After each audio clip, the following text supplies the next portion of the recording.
Praise the Lord. உயிர்த்தெழுந்த இயேசு கிறிஸ்து பேதுருவை சந்தித்து அவரோடு உரையாடின சம்பவம் தான் இந்த யோவான் 21ஆம் அதிகாரம் 15லிருந்து 18 வரை உள்ள வசனங்களே குறிப்பிடப்பட்டிருக்கிறது. அப்போது இயேசு கிறிஸ்து பேதுருவை நோக்கி, நீ என்னை நேசிக்கிறாயா அப்படின்னு கேட்கும்போது பேதுரு, ஆமாண்டவரே, நான் உம்மை நேசிக்கிறேன் அப்படின்னு சொல்லுவார்.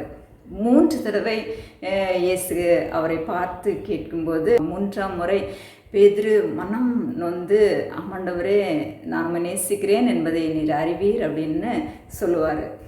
இந்த இடத்துல இயேசு பேதுருவை பலப்படுத்தினதை நாம் பார்க்கிறோம்.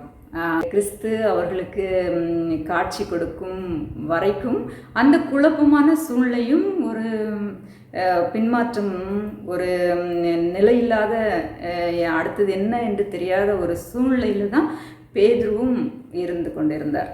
இந்த பேதுருவை தான் இயேசு கிறிஸ்து பலப்படுத்தினார். அவரோடு உரையாடி அவரை பலப்படுத்தினார். நீ என்னை நேசிக்கிறாயா அப்படி என்று கேட்ட அந்த கேள்வி, கேட்ட அந்த வார்த்தை அவரை பலப்படுத்துகிறதா இருந்தது. அதுவரைக்கும் அவர் இருந்த அந்த பின்மாற்றம், அந்த என்ன செய்வோமோ என்ற ஒரு தடுமாற்றம், அரசியல்லே இருக்கும் தலைவர்கள், மக்களை பார்த்த பயம், இது எல்லாவற்றையும் அவரிடத்திலிருந்து நீக்கி போட்டது. அதன் பிறகு பேதுரு தைரியமாக அவருடைய அழைப்பை நோக்கி ஓட ஆரம்பித்தார். கிறிஸ்துவை நோக்கி அவர் தைரியமாக செல்ல ஆரம்பித்தார்.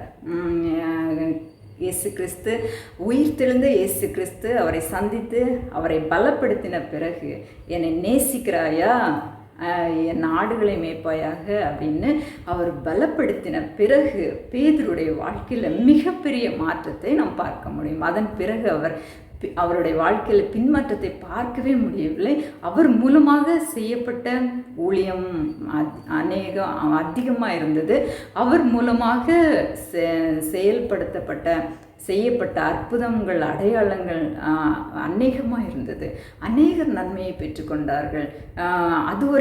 அதுவரைக்கும் பல குழப்பம், பல விதமான சோர்வு, அவர் கடந்து போகிற சூழ்நிலைகள் எல்லாம் அவருக்கு குழப்பம் நிறைந்ததாகவும் கவலைக்குள்ளாக்குவதாகவும், அடுத்தது என்ன நடக்குமோ என்று பயத்தோடையும் தான் அவரை கடக்க பண்ணினது. ஆனால் இயேசு கிறிஸ்து அவரை பலப்படுத்தின பிறகு, என்னை நேசிக்கிறாயா அப்படின்னு சொல்லி, என் ஆடுகளை மேய்ப்பாயாக அப்படின்ற கட்டளையும் கொடுத்து அவரை பலப்படுத்தின பிறகு அரசியல் சூழ்நிலைகள் எல்லாம் மாறிடுச்சா அப்படின்னா எதுவுமே மாறலை. மக்கள் மாறிட்டாங்களா அப்படின்னா எதுவுமே மாறலை.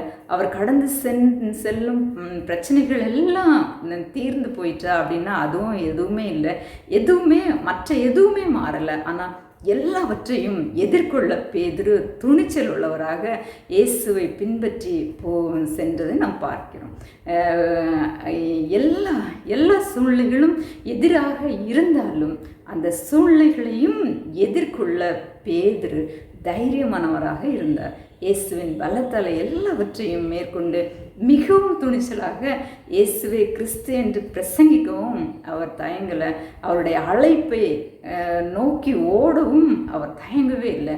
குளிர், பட்டினி, சிறை, அடிகள், உபத்திரவங்கள் எல்லாவற்றையும் அவர் சந்தித்தாலும் அவர் எந்த பின்மாற்றத்துக்கும் அவர் அதன் பிறகு போகவே இல்லை. அவர் தைரியமாக எல்லாவற்றையும் அவர் தைரியமாக எதிர்கொள்ள அவரால் முடிந்தது. உங்களுடைய வாழ்க்கையிலையும் நீங்கள் இப்படிப்பட்டதான உங்களுடைய வாழ்க்கையின் பிரச்சனைகளோடே கடந்து சோர்ந்து போய் இருக்கீங்களா? இது என்னவா முடியுமோ, இது எப்படி இதை எதிர்கொள்ள போகிறேனோ, இந்த மனிதர்கள் எல்லாம் இப்படி தான் இருக்கிறார்களே, என்னை சுற்றி இருக்கும் பிரச்சனைகள் எல்லாமே அப்படி தான் இருக்கிறது அப்படின்ற ஒரு கவலையோடும் கலக்கத்தோடும், இவைகள் எல்லாம் என்னை பின்மாற்றத்துக்குள்ளாக கொண்டு போகிறது, என்னுடைய அழைப்பை நோக்கி நான் ஓட முடியாதபடிக்கு என்னை தடுத்து நிறுத்துகிறதே அப்படின்ற ஒரு எண்ணத்தோடு இந்த நாளில் இருப்பீங்கன்னா, பேதுருவை சந்தித்த அதே கர்த்தர் உங்களையும் பலப்படுத்துகிறார். நீ என்னை நேசிக்கிறாயா, என் ஆடுகளை மேய்ப்பாயாக அப்படின்ற கட்டளையும் கர்த்தர் உங்களை பார்த்து கொடுக்கிறார். இந்த நாள்லையும் ஒருவேளை நீங்கள் சோர்வோடு இருப்பீர்களானால் பேதுருவை பலப்படுத்தின கர்த்தர் இந்த நாளையும் உங்களையும் பலப்படுத்துகிறார். தைரியமாக பேதுருவை போல உங்கள் அழைப்பிலே தொடர்ந்து ஓடுங்கள் என்று கர்த்தர் உங்களை பார்த்து சொல்லுகிறார்.